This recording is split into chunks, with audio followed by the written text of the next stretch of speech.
लेकिन अखिलेश जी, आपकी सरकार में एक और IAS अफसर हैं, सूर्य प्रताप सिंह, जिनकी ताजा तैनाती हुई है। नियम के मुताबिक 5 वर्ष की स्टडी लीव होती है। 5 वर्ष तपस्या करिए और फिर वापस आइए और समाज को जो आपने ज्ञान प्राप्त किया उसका लाभ दीजिए। लेकिन सूर्य साहब तो गायब ही हो गए थे। अंदर खाने से खबरें आई कि साहब ने नौकरी छोड़ दी और विदेश में अपना अच्छा खासा कारोबार खड़ा कर लिया। लेकिन 9 साल बाद साहब प्रकट हुए, सूर्य साहब। और सूर्य साहब प्रकट होते ही प्रमुख सचिव अवस्थापना एवं औद्योगिक विकास के पद पर उनकी ताजपोशी कर दी गई। नियम कानून गए भाड़ में। अफसर अपना है और अपनों को दुत्कारा थोड़ा ही जाता है साहब। यह है असली समाजवाद। कोठा पढ़ते गए विदेश, 9 साल बाद लौटे स्वदेश, आते ही मिल गया ताज, टीपू दरबार में IAS का राज। वाह उस्ताद। तो प्रदेश में एक बार फिर सरकार और ब्यूरोक्रेसी का खेल चर्चा में है। 5 वर्ष की स्टडी लीव पर गए एक IAS अफसर सूर्य प्रताप सिंह जब सारे नियमों कायदों को धता बताते हुए 9 वर्ष बाद वापस लौटे तो अखिलेश सरकार ने उन्हें हाथों हाथ लपक लिया और प्रमुख सचिव अवस्थापना एवं औद्योगिक विकास के पद पर बैठा दिया। सवाल बड़ा यह है कि क्या उत्तर प्रदेश में अधिकारी काम नहीं करते जैसा सरकार दावा करती है, और अगर हां करते हैं तो जो ऐसे अधिकारी हैं जो सेंट्रल एम्प्लॉइज के लिए IAS IPS के लिए जो 1969 में जो कंडक्ट रूल बुक बनी उसका उल्लंघन है। तो अखिलेश जी की सरकार ने बताया नहीं कि साहब ये जो बड़े साहब हैं सूर्य प्रताप साहब, ये 9 वर्षों तक कहां रहे। खबरें आई कि इन्होंने नौकरी छोड़ दी, तो फिर 9 वर्षों के बाद सीधे इन्हें इतनी महत्वपूर्ण जिम्मेदारी दे देना, ये क्या है। गंगोत्री शुद्ध होगी तो गंगा भी शुद्ध रहेगी। यदि नेता अपने को ये मन बना लें कि हम केवल अपने दायित्व और कर्तव्य के प्रति सजग रहेंगे, अधिकारों के प्रति कोई चिंता नहीं करेंगे, तो इस समस्या का समाधान हो जाएगा। महावत अच्छा होगा तो मदमस्त हाथी भी अंकुश में लाया जा सकेगा। भाई वाह, लखनऊ में अचानक गोमती की जगह ज्ञान की गंगा बहने लगी है। कोई वहीं बैठकर बाँच रहा है, कोई विदेश से ताजा लेकर आ रहा है। 1982 बैच के IAS अफसर सूर्य प्रताप सिंह ऐसे हैं जो ज्ञान लपकने की चाह में 2004 में विदेश गए थे। 9 साल तक कठोर तपस्या के बाद जब यूपी में अवतरित हुए तो आरती भी उतारी गई और ताजपोशी भी की गई। वो भी किसी ऐरे गहरे पद पर नहीं, प्रमुख सचिव अवस्थापना एवं औद्योगिक विकास के मलाईदार पद पर। मलाई खाने के लिए नहीं बल्कि काम करने के लिए हमारी सरकार में नियुक्ति होती है। तो उसमें कोई मापदंड नहीं है कि जो प्रतिनियुक्ति में आवे उन्हीं को बड़ी जिम्मेदारी दी जाए। उनको भी दी जाती है जिम्मेदारी, और मेरिट के आधार पर दी जाती है। कौन कितना सक्षम है उस पद के अनुसार काम करने का, उसी आधार जो है मतलब नियुक्ति की जाती है। कोई इसमें भेदभाव या इस मानसिकता के आधार पर नहीं किया जाता है कि प्रतिनियुक्ति पे लोग हैं इसलिए उनको अच्छी पोस्टिंग दी जाए या बहुत बड़ी जिम्मेदारी दी जाए। IAS अधिकारी को रखने और हटाने का वाकई कोई मापदंड नहीं है।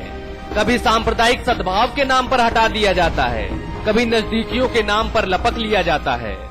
IAS अधिकारी रमा रमण, संजीव सरल, राजीव कुमार, प्रदीप शुक्ला जैसे अफसर हमेशा अखिलेश सरकार के आंख के तारे रहे हैं, जिनमें से राजीव कुमार वो अफसर हैं जिन्हें हटाने के लिए कोर्ट तक ने कोड़ा चला दिया था। NRHM घोटाले के आरोपी प्रदीप शुक्ला, जिन्हें जेल से आते ही दोनों हाथों में लड्डू थमा दिए गए। अखिलेश ने इनमें ऐसे कौन से सुरखाब के पंख देख लिए थे, नहीं मालूम। जब से क्षेत्रीय दलीय सरकारें आई तब से उन्होंने अपने अधिकारी बना दिए। पिछड़ा अधिकारी मेरा है, दिमाग का अधिकारी मेरा है। IAS दुर्गा की निलंबन कथा अखबारों से, टीवी से, बाजारों से, दिल्ली के दरबारों से सबने सुनी, समझी और देखी। दुर्गा की दुर्दशा क्यों हुई वो और बात है, लेकिन लाडले IAS अफसर सूर्य प्रताप सिंह विदेश में पेड़ के नीचे तपस्या करके 9 साल बाद अफसरशाही का ऐसा कलश लेकर आए कि अखिलेश गलगल हो गए। सारे नियम कानूनों की पुड़िया बनाकर ताक पर रख दी। स्टडी लीव 5 साल की होती है, लेकिन 9 साल बाद लौटने पर भी पद से नवाज दिया। राजनेताओं और ब्यूरोक्रेट के बीच सियासी दोस्ती कोई नई बात नहीं है। कई बार सरकारों ने भ्रष्ट अफसरों को ऊंचे पदों पर बैठाकर इस बात को साबित भी किया है। लेकिन सवाल तब खड़े होते हैं जब ब्यूरोक्रेसी पर भ्रष्टाचार के आरोप लगाने वाली सरकारें और राजनेता उन्हीं भ्रष्ट अफसरों को प्राइम पोस्टिंग देती है। ऐसे में सवाल उठना भी लाजमी है। सवाल इस बात का कि आखिरकार ये रिश्ता क्या कहलाता है। कैमरामैन रजनीश के साथ अशोक तिवारी, लखनऊ समाचार प्लस। विपक्षी कहते हैं कि ये जो रिश्ता है ना, जो अशोक अपनी रिपोर्ट में सवाल उठा रहे थे, विरोधी कहते हैं कि ये रिश्ता कहलाता है भ्रष्टाचार। हम कहते हैं ये रिश्ता कहलाता है सेटिंग और उसके बाद गेटिंग। सेटिंग गेटिंग का रिश्ता है ये। उधर पूर्व आईएएस अफसर हरीश चंद्र का कहना है कि ये तरीका ठीक नहीं है और ऐसे अधिकारियों के खिलाफ तो कड़ी कार्रवाई होनी चाहिए थी। ये कानून नियमों को धत्ता बना के पॉलिटिकल लोग अपने चहेते अधिकारियों को अपने राज्य में बुला के अपना उल्टा सीधा काम कराते रहते हैं। ये जो व्यवस्था है उसमें निश्चित रूप से डिस्टॉर्शन है और यही नहीं, प्रतिनियुक्ति पर जाते हैं, आते हैं और वही लोगों को अच्छी तरह की महत्वपूर्ण पदों पर बैठाया जाता है। चलिए इस मुद्दे पर बातचीत करते हैं। हमारे साथ अमिताभ अग्निहोत्री जी हैं, आप हमारे मैनेजिंग एडिटर दिल्ली से हैं।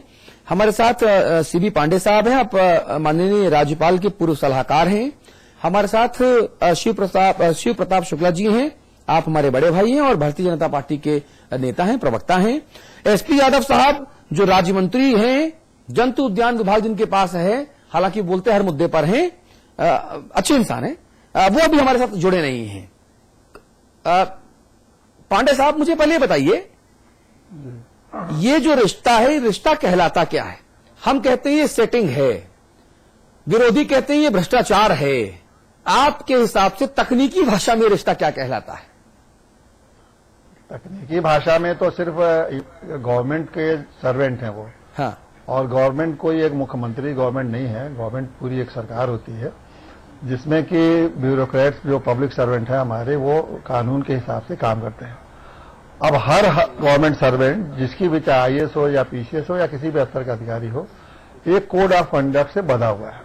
कोड ऑफ कंडक्ट ये है कि उनका सब डिफाइंड है कि कितना दिन वो स्टडी लीव पर जाएंगे, कितना दिन डेपुटेशन पर जाएंगे, और अगर डेपुटेशन का पीरियड खत्म होता है और नहीं आते हैं तो क्या उनके खिलाफ एक्शन होगा, स्टडी लीव का पीरियड अगर खत्म होता है तो क्या एक्शन होगा। लेकिन जैसा आप बता रहे हैं, आप 9 साल तक तो किसी भी कंडक्ट रूल्स में या किसी भी लीव रूल्स में या किसी भी डेपुटेशन रूल में मैं नहीं समझता कि 9 साल तक कोई राज्य के बाहर आए और फिर वो वापस आए तो उसको कोई तुरंत तत्काल उसको कोई पद दे दिया जाए। इसका ये मतलब है कि कहीं न कहीं इसमें पक्षपातपूर्ण रवैया अपनाया जा रहा है और पक्षपातपूर्ण रवैया अपनाने का कारण आप समझ ही रहे हैं कि बिना किसी। पांडे साहब, मैं यहाँ पर एक चीज और बता देना चाहूं, इन 9 वर्षों में सरकार के पास सिंह साहब कहाँ हैं, सूर्य प्रताप सिंह साहब, इसके बारे में कोई आधिकारिक इत्तला भी नहीं आई।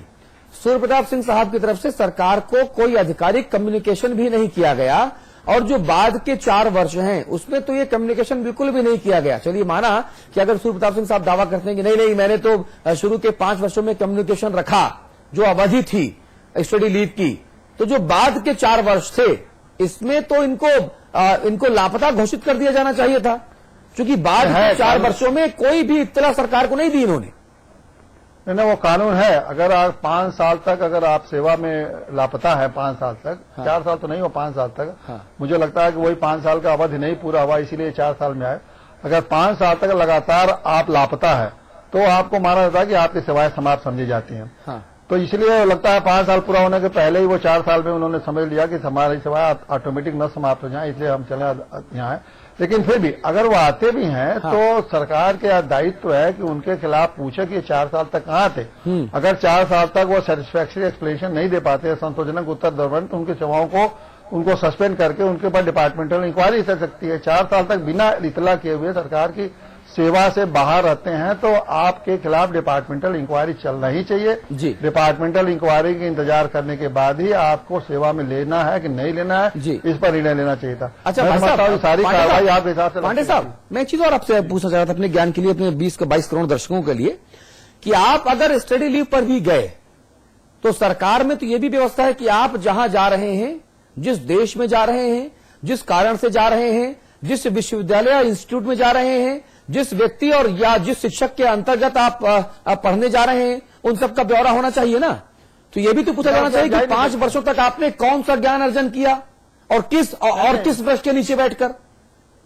देखिए, स्टडी लीव पे जाने के लिए इतने ही नहीं है, आपको दिखाना पड़ता है कि मुझे यहाँ एडमिशन हुआ, यहाँ मैं पढ़ रहा हूँ, इतने दिन का कोर्स है, तब मुझे वापस आना है।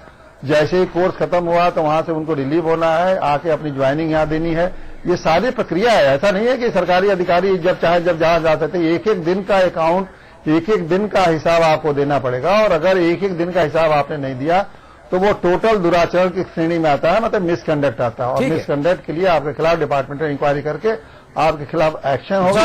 एक्शन से एक्सोनरेट होंगे, बच जाएंगे, तभी आप कोई पद आपको धारण कर सकते हैं, अन्यथा पद। शुक्ला जी, क्या ये राजतंत्र है क्या कि जब राजा खुश हो जाएगा तब अपना माला उतार के दे देगा, जब राजा नाराज हो जाएगा गर्दन पे तलवार चला देगा?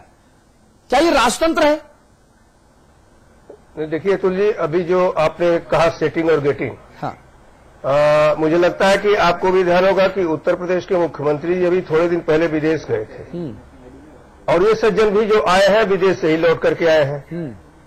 तो सेटिंग विदेश में हुई और गेटिंग की स्थिति यहां हुई। वहां सेटिंग ये हो गया कि भाई किस आधार पर हमारे और आपके तालमेल रहेगा, और वहां से लौटने के बाद क्या होगा। अब जो ये तो बड़ा आरोप लगा दिया आपने सीधे मुख्यमंत्री जी के ऊपर। मैं कोई आरोप नहीं लगा रहा हूं, मैं तो ये कह रहा हूं कि अगर ये अभी जो पांडे जी बता रहे थे कि 4 साल नहीं बल्कि 9 साल तक ये सज्जन बाहर रहे, और जब वीजा दिया जाता है तो वीजा ये दिया जाता है उसमें सर्टेन कॉजेज लिखे जाते हैं।